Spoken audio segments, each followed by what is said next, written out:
Welcome to my YouTube channel.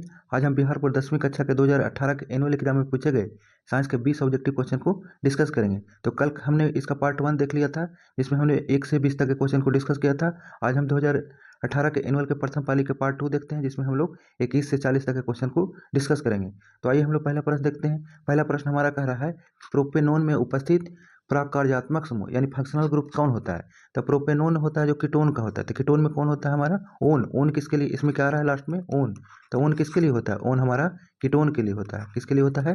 Ketone के लिए होता है। इसलिए इसमें ऑप्शन नंबर सी हमारा करेक्ट हो जाएगा। यानी प्रोपेनोन में उपस्थित परक कार्यात्मक समूह यानी फंक्शनल ग्रुप हमारा क्या है? तो सीओ है, इसलिए ऑप्शन नंबर सी होगा।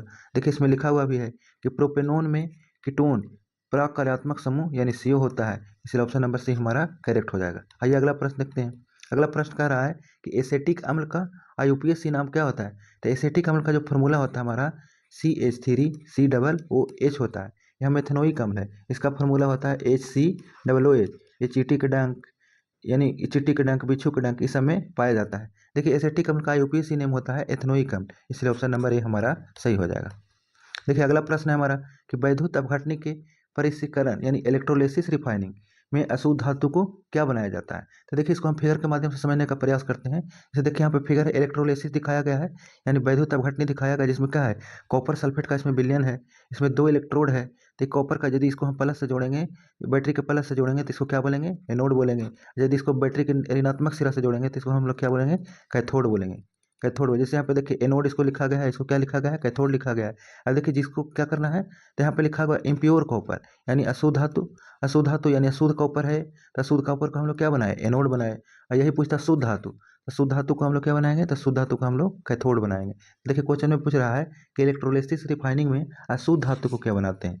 तो देखिए यहाँ पे इम्प्योर धातु अशुद्ध धातु को हम लोग क्या बनाते हैं? एनोड बनाते हैं, इसलिए ऑप्शन नंबर ए हमारा सही हो जाएगा। देखिए इलेक्ट्रो बिफोर क्या था? बिफोर जो हम लोग बनाए इम्प्योर का, हम लोग क्या बनाए?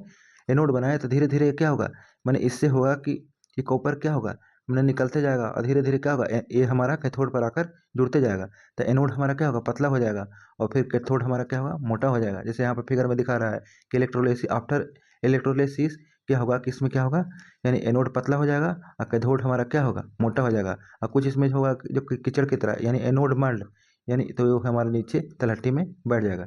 इसे देखिए किस प्रकार होता है, तो इसमें ऑप्शन नंबर ए हमारा सही हो जाएगा। देखिए यहाँ पे भी दिखाया गया, जैसे हम लोग स्विच को ऑन करते हैं तो यहाँ से क्या होता है, यहाँ से हमारा कॉपर है जो यहाँ से डिजॉल्व होगा, और डिजॉल्व होकर कहाँ जाएगा? ये हमारा जाके कैथोड पर चिपकते जाएगा। और इसके दौरान क्या होगा, कैथोड हमारा क्या होगा? मोटा होते जाएगा। एनोड हमारा क्या हो जाएगा? पतला हो जाएगा। तो यहाँ पूछ रहा था कि इम्प्योर मैंने अशुद्ध धातु को क्या बनाते हैं, तो हम लोग एनोड बनाते हैं। ये भी पूछ सकता है कैथोड किसको बनाते हैं, तो प्योर धातु को बनाते हैं। आइए अगला प्रश्न देखते हैं। अगला प्रश्न हमारा कह रहा है कि अष्टक का सिद्धांत किसने दिया था। तो अष्टक का सिद्धांत हमारा न्यूलैंड्स ने दिए थे। फिर देखिए डोनायरन, तो डोनायरन ने हमारा क्या दिए थे? तिर्यक नियम दिए थे। देखिए मेडलिफ है, तो मेडलिफ ने जो क्या था कि आवर्त सारणी को बढ़ते हुए परमाणु द्रव्यमान के क्रम में व्यवस्थित किया था। हेनरी मोजले, जो आज हम लोग आधुनिक आवर्त सारणी पढ़ते हैं, तो क्या है, बढ़ते हुए परमाणु संख्या के अनुसार दिया गया है। तो उनको देने का काम कौन किए थे? हेनरी मोजले। यहाँ कह रहा है कि अष्टक का सिद्धांत किसने दिया था, तो न्यूलैंड्स ने दिया था, इसलिए ऑप्शन नंबर हमारा बी करेक्ट हो जाएगा। अगला प्रश्न देखते हैं। कह रहा है कि आधुनिक आवर्त नियम के अनुसार तत्वों का गुणधर्म क्या है। देखिए इसी को कौन दिए थे? मोजले साहब ने दिए थे। तो इनका जो गुणधर्म है हमारा आधुनिक आवर्त सारणी का, वो किसके अनुसार है, यानी परमाणु संख्या का आवर्त फलन है, यानी बढ़ते हुए परमाणु संख्या के अनुसार इसको सजाया गया। देखिए पीरियोडिक टेबल यही हमारा, जैसे हाइड्रोजन आता है, हीलियम आता है, तो देखिए इसका हाइड्रोजन का परमाणु संख्या 1 होता है, हीलियम का 2 होता है, लिथियम का 3 होता है, फिर 4 होता है। तो इसी प्रकार बढ़ते हुए परमाणु संख्या के अनुसार क्या है, तत्वों को व्यवस्थित किया गया है, इसलिए ऑप्शन नंबर बी हमारा करेक्ट हो जाएगा। अगला प्रश्न देखते हैं।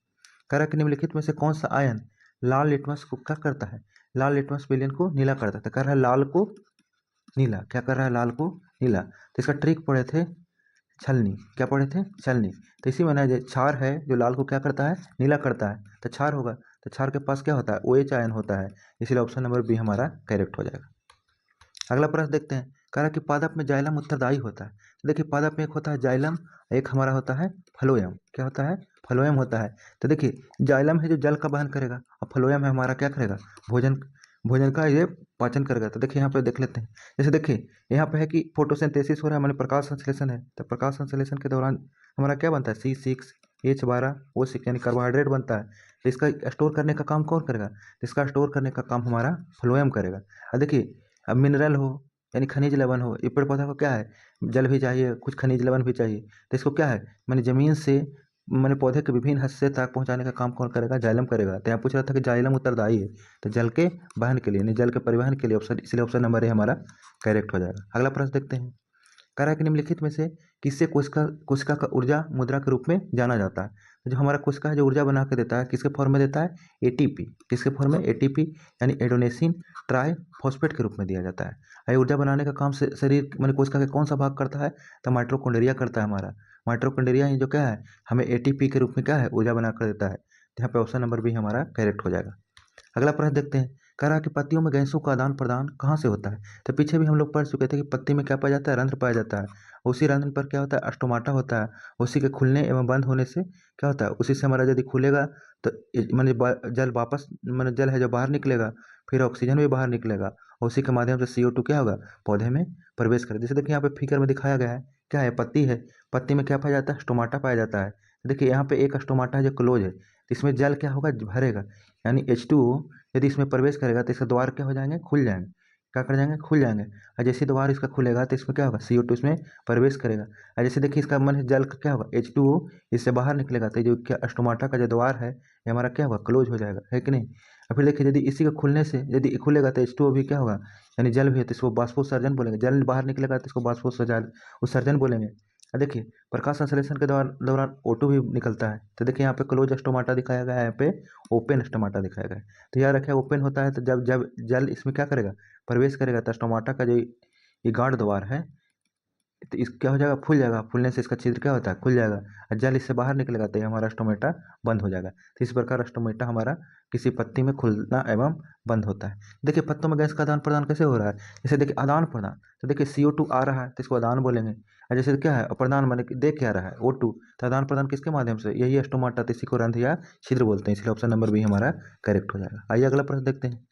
कह रहा है कि हृदय से रक्त संपूर्ण शरीर में पंप किया जाता है, तो किसके माध्यम से किया जाता है? देखिए इसको फिगर से समझते हैं। देखिए यहाँ पे क्या है, एक हृदय का फिगर दिखाया गया है। इसमें क्या है कि हमारा ये क्या है? नील है। इसको क्या बोलते हैं? नील है। ये है हमारा बायां नील है। तो रक्त का संपूर्ण शरीर में पंप करने का काम कौन करता है? पंप करने का काम हमारा करता है बायां नीले करता है। इसलिए हमारा क्या हो जाएगा? ऑप्शन नंबर बी सही हो जाएगा। लेकिन यहाँ पे बायां नहीं दिया, केवल नीले दिया है। यदि ये भी बात करता है कौन सा नील है, तो हम लोग बताएंगे बायां नील है। इसलिए ऑप्शन नंबर बी हमारा क्या हो जाएगा? करेक्ट हो जाएगा। आइए अगला प्रश्न देखते हैं। कह रहा है कि कौन सा पादप हार्मोन पत्तियों को मुरझाने के लिए उत्तरदायी है? तो कौन सा अम्ल होता है? एब्सिसिक अम्ल है, जो पत्ती को मुरझाने के लिए क्या होता है? जिम्मेदार होता है।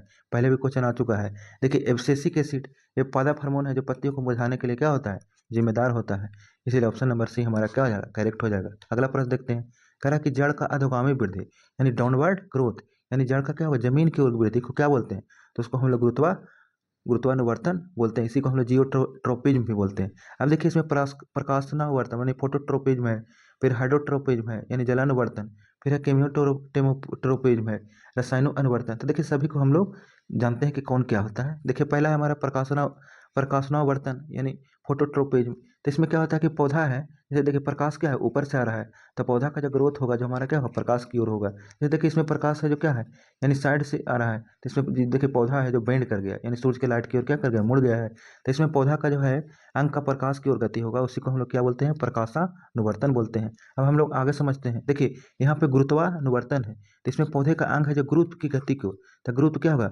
कोई भी वस्तु पृथ्वी क्या होता है? नीचे की ओर खींचता है, तो क्या होगा कि इसमें क्या होगा? जड़ का जो वृद्धि होता है गुरुत्व की ओर होता है। किसकी ओर होता है? गुरुत्व की ओर, मतलब पृथ्वी की ओर होता है। तो इसमें हो गया कि इसमें पौधे के अंग गुरुत्व की ओर गति करते हैं। फिर एक हमारा होता है जलानुवर्तन। तो जलानुवर्तन में है कि जैसे देखिए यहाँ पे जल है, ये भी क्या है हमारा? H2O यानी जल है। यहाँ भी हमारा क्या है? H2O। तो इसमें क्या होगा कि पौधे के अंग का गति कहाँ तक होगा? यानी जल की ओर, यानी जल के तलाश में वो क्या होगा? पौधे का जो जड़ है जो क्या है? जल तक पहुंचने का कोशिश करेगा। तो इसी को हम लोग क्या बोलते हैं? जलानुवर्तन। यानी इसमें पौधे का अंग जल की ओर गति करता है। देखिए अगला है हमारा रसायनानुवर्तन। तो इसमें यह गति रासायनिक उद्दीपनों के कारण होता है। इसमें क्या होता है कि परागन के समय, यानी जिस समय परागन होता है तो उसमें परागकण से निकलने वाले परागनली अंडाशय की ओर गति करता है। जैसे देखिए यहाँ पे परागन हुआ तो धीरे धीरे इसमें क्या होगा? नली विकसित हुआ, फिर नली ये बड़ा होते होते कहाँ पहुँचा? अंडाशय तक पहुंच गया, तो इसी को बोलते हैं रसायन अनुवर्तन बोलते हैं। जैसे छुई के पौधा को भी हम लोग छूते हैं तो उसका क्या होता है, पत्ता सिकुड़ जाता है, तो उसमें भी क्या होता है, रसायन अनुवर्तन होता है। तो देखिए यहाँ पे हो जाएगा जड़ का अधोगामी वृद्धि क्या होगा, तो हम लोग पढ़े कि जड़ का जो अधोगामी यानी डाउनवर्ड ग्रोथ किसके कारण हो रहा था, गुरुत्वानुवर्तन के कारण, इसलिए ऑप्शन नंबर बी हमारा करेक्ट हो जाएगा। अगला प्रश्न देखते हैं, कहता है कि पॉन्स मेडुला तथा अनुमस्तिष्क किसका भाग है। तो देखिए इसको हम लोग फिगर से समझते हैं। जैसे देखिए यही पूछ रहा था कि पॉन्स मेडुला अनुमस्तिष्क, अनुमस्तिष्क को ही हम लोग क्या बोलते हैं, सेरिबेलम बोलते हैं। क्या बोलते हैं, सेरिबेलम। यही सेरिबेलम है जो हम लोग को क्या करता है, शरीर को संतुलन बनाए रखने का कार्य करता है। तो कि कौन सा मस्तिष्क का हिस्सा होता है, तब मस्तिष्क का हमारा क्या होता है, हम लोग को प्रमस्तिष्क, इसको बोलते हैं प्रमस्तिष्क बोलते हैं। फिर अग्र मस्तिष्क होता है, एक हमारा पक्ष मस्तिष्क होता है। तो पक्ष मस्तिष्क का ही भाग है हमारा पॉन्स मेडुला अनुमस्तिष्क और सेरिबेलम, है कि नहीं। तो इसलिए ऑप्शन नंबर हमारा क्या होगा, सी नंबर करेक्ट हो जाएगा। यानी पॉन्स मेडुला अनुमस्तिष्क किसका भाग है, तो पश्च मस्तिष्क का मैंने भाग है, पिछला मस्तिष्क का, हाइंड ब्रेन। देखिए अगला प्रश्न हमारा कह रहा है कि निम्नलिखित में से कौन सा है जो अनैच्छिक क्रिया नहीं है। तो देखिए हम लोग समझ लेते हैं, एक हमारा ऐच्छिक क्रिया होता है, एक हमारा अनैच्छिक क्रिया होता है। तो दोनों को देख लेते हैं कि इसको क्या कहते हैं। तो देखिए यहाँ पे है जो चबाना नहीं होगा, देख लेते हैं यहाँ पे ऐच्छिक क्रिया। तो ऐच्छिक क्रिया वे सभी गतिविधियाँ जो आपकी इच्छा से यानी सचेत रूप से होती है, मैंने हमारी इच्छा से होता है। जैसे चलने का मन होगा तभी हम चलेंगे, दौड़ने का मन होगा तभी दौड़ेंगे। तो क्या हो रहा है, हमारी इच्छा से हो रहा है। बैठना हो, खाना हो, लिखना हो, नाचना हो या कूदना हो, ये सब कैसे क्रिया है, ये सब हमारे ऐच्छिक क्रिया है। ये सब किसके द्वारा, मस्तिष्क द्वारा ही नियंत्रित होता है। देखिए अनैच्छिक क्रिया यानी वो क्रिया जो क्या है, हमारे बिना इच्छा के हो रहा है, होता है, मैंने हम चाहेंगे भी नहीं तो पर भी होगा, वो कार्य हमारा होता है। जैसे दिल का धड़कना, इसको कोई रोक सकता है, नहीं रोक सकता है। जैसे पचना, जब खाना हम लोग खा लेते हैं तो हमेशा ही पचने की क्रिया ऑटोमेटिक क्या हो जाती है, शुरू हो जाती है। जब से हम जन्म लिए हैं, जब से सांस ले रहे हैं, हमारा दिल धड़क रहा है। जैसे पलक झपकना यानी क्या, नींद आना, फिर देखिए लहर आना, फिर खांसना, छींकना या किडनी के द्वारा क्या, मूत्राशय का कार्य, ये सब क्या है, अनैच्छिक क्रिया यानी बिना इच्छा का। जैसे देखिए उल्टी, तो उल्टी भी एक होता है, तो ये हमारा क्या है, अनैच्छिक क्रिया है।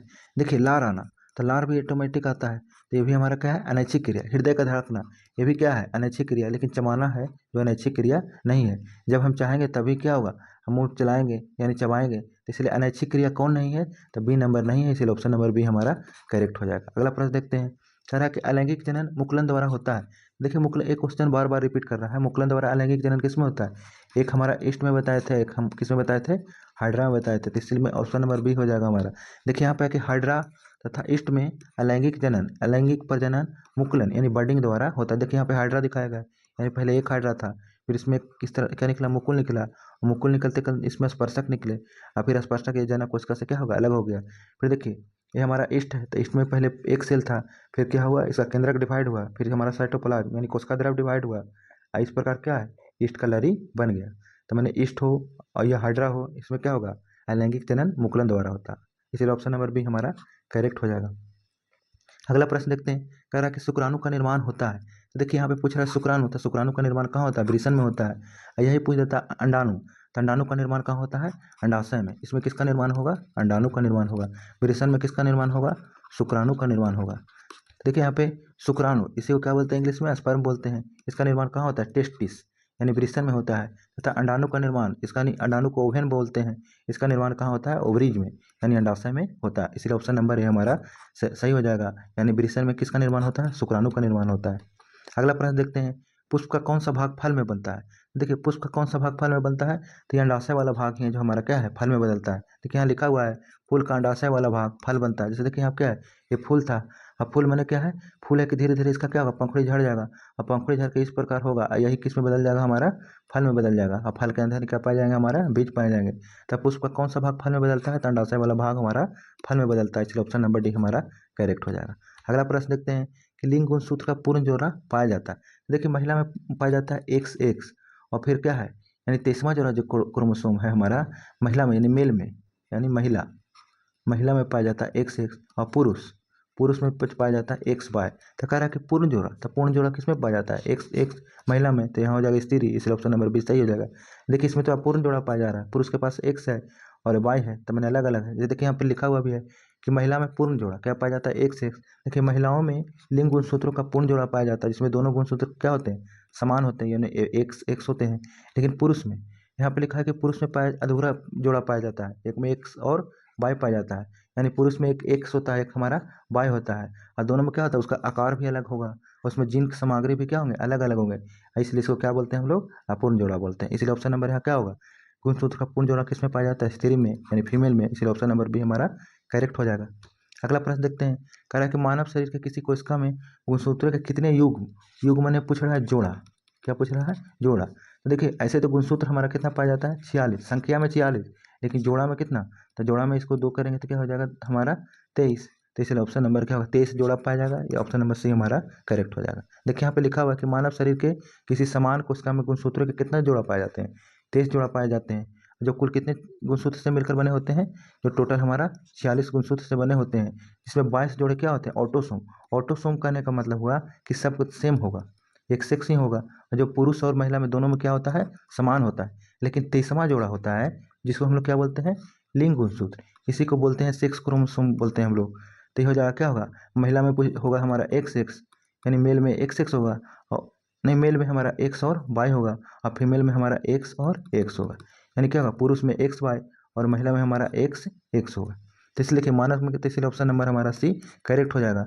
यानी किसी कोशिका में गुणसूत्रों का कितने जोड़े पाए जाते हैं, युग्म पाए जाते हैं, 23, इसलिए ऑप्शन नंबर सी करेक्ट हो जाएगा। अगला प्रश्न देखते हैं, कह रहा है कि निम्न में से कौन है जो, कौन से समूह केवल जैव निम्न करणीय पदार्थ है। तो देखिए जो जैव निम्न करणीय हो गया, जो प्रकृति में क्या होगा, विघटित हो जाएगा। जैसे कि यहाँ पे घास पुष्प, तो देखिए चमड़ा, चमड़ा विघटित नहीं होता है, तो ऑप्शन नंबर नहीं होगा। जैसे प्लास्टिक, प्लास्टिक भी एक पर्यावरण में लंबे समय तक बना रहेगा, ये भी नहीं होगा हमारा। जैसे फसल के छिलके, केक, तो देखिए रबड़ भी बहुत समय तक बना रहेगा। देखिए डी नंबर में केक, लकड़ी और घास, ये क्या है, जैव निम्न करणीय, यानी पर्यावरण में इसका विघटन हो जाएगा, इसलिए ऑप्शन नंबर डी हमारा करेक्ट हो जाएगा। अब देखिए हमारा सारा प्रश्न खत्म हो गया है, जितना भी हम पढ़े हैं उसको क्विक रिवीजन कर लेते हैं। देखिए पहला प्रश्न हमने देखा कि प्रोपेनॉन में उपस्थित प्रकार्यात्मक समूह क्या होता है, तो इसमें कीटोन यानी CO होता है। फिर हमने देखा कि एसेटिक अम्ल, इसका सूत्र हम बताए थे CH3COOH, इसका IUPAC नेम क्या था, हमारा एथेनोइक अम्ल। फिर हमने पढ़ा कि विद्युत अपघटनी के शुद्धिकरण यानी इलेक्ट्रो रिफाइनिंग में, परिष्करण में शुद्ध धातु को क्या बनाते हैं, एनोड बनाते हैं, यही शुद्ध का पूछ देता, इसको हम क्या बनाते हैं, कैथोड बनाते हैं। फिर हमने देखा कि अष्टक का नियम किसने दिया था, तो नीलंस ने दिया था। फिर तिर्यक के किसने दिया था, तिर्यक का डोबेरायनर ने दिया था। फिर आधुनिक आवर्तसारणी को के तत्वों का गुणधर्म किसके आवर्तफलन, मतलब किसके अनुसार इसको व्यवस्थित किया गया है, तो बढ़ते हुए परमाणु संख्या के आधार पर व्यवस्थित किया गया है। फिर हम लोग पढ़ा कि कौन सा आयन लाल लिटमस पत्र को नीला कर देता है, तो OH आयन है जो हमारा क्या है, यानी क्षार है, जो क्या करेगा, लाल को नीला कर देगा। फिर हमने देखा कि पादप में जाइलम किसके लिए उत्तरदायी है, तो जल के वहन के लिए उत्तरदायी है। फिर हमने पढ़ा कि किसी कोशिका का ऊर्जा मुद्रा, किसे कोशिका का ऊर्जा मुद्रा कहा जाता है, तो ATP को, एडेनोसिन ट्राइफॉस्फेट को कोशिका का ऊर्जा मुद्रा कहा जाता है। फिर हमने देखा कि पत्तियों में गैसों का आदान प्रदान कहाँ से होता है, तो रंध्र से होता है। फिर हमने देखा कि हृदय से रक्त संपूर्ण शरीर में पंप करने का कार्य कौन करता है, तो नीले द्वारा, यही नीले पूछता कौन नीले, तो हमारा बायां नीले करता है। फिर हमने पढ़ा कि कौन सा पादप हार्मोन पत्तियों के मुरझाने के लिए उत्तरदायी है, तो एब्सेसिक अम्ल हमारा उत्तरदायी है। और देखिए पादप में 5 प्रकार का हार्मोन पाया जाता है, ऑक्जिन, जिबरेलिन, साइटोकाइनिन, एब्सेसिक और एथिलीन। फिर देखिए जड़ का अधोगामी वृद्धि यानी डाउनवर्ड ग्रोथ किसके कारण होता है, तो गुरुत्वानुवर्तन के कारण होता है। फिर पॉन्स मेडुला और तथा अनुमस्तिष्क किसका भाग है, तो पक्ष मस्तिष्क यानी पिछला हाइंड ब्रेन का हिस्सा है। फिर हमने देखा कि बमन मैंने उल्टी, उल्टी आना, चबाना, लार आना, तथा हृदय का धड़कन में कौन है जो अनैच्छिक क्रिया नहीं है, तो चबाना है जो हमारा अनैच्छिक क्रिया नहीं है। फिर हमने देखा मुक्कल द्वारा अलैंगिक जनन किस में हो रहा था, तो ईस्ट में हो रहा था। फिर शुक्राणु का निर्माण कहाँ हो रहा था, वृषण में। अंडाणु का निर्माण अंडाशय में। देखिए पुष्प का कौन सा भाग फल में बदलता है, तो अंडाशय वाला भाग ही है जो फल में बदलता है। फिर हमने देखा कि लिंग गुणसूत्रों का पूर्ण जोड़ा किसमें पाया जाता है, तो स्त्री में लिंग का गुणसूत्रों का पूर्ण जोड़ा पाया जाता है। फिर हमने देखा कि मानव शरीर के किसी समान कोशिका में गुणसूत्रों के कितने युग्म होते हैं, तो 23 युग्म होते हैं। फिर हमने देखा कि केक, लकड़ी तथा घास कैसा पदार्थ है, तो जैव निम्न करणीय पदार्थ है। तो आज का वीडियो हमारा यहीं पर समाप्त होता है। Thank you for watching. ये हमारा डे क्या था, आज डे हमारा 14 था, और क्या है 64 डे का टारगेट है। तो इसी तरह बने रहिए, मिलते हैं नेक्स्ट वीडियो में। देखिए आप लोग वीडियो नंबर 12 वॉच नहीं किए हैं तो उसको जाकर देखें, क्योंकि हमने कल क्या था, कल हमने 2 वीडियो अपलोड किया था, यानी वीडियो नंबर 13 और वीडियो नंबर 12। तो 13 सभी लोग ने देखे थे, लेकिन 12 नहीं देखे हैं। तो आप लोग से निवेदन है कि 12 नंबर वीडियो को आप लोग कंप्लीट करिए। तो हम लोग 15 नंबर वीडियो कल देखेंगे। तो इसी तरह हमारे चैनल से जुड़े रहिए। यदि आपको वीडियो मेरा अच्छा लगे तो चैनल को सब्सक्राइब करिए, और दोस्तों के बीच भी वीडियो को शेयर करिए।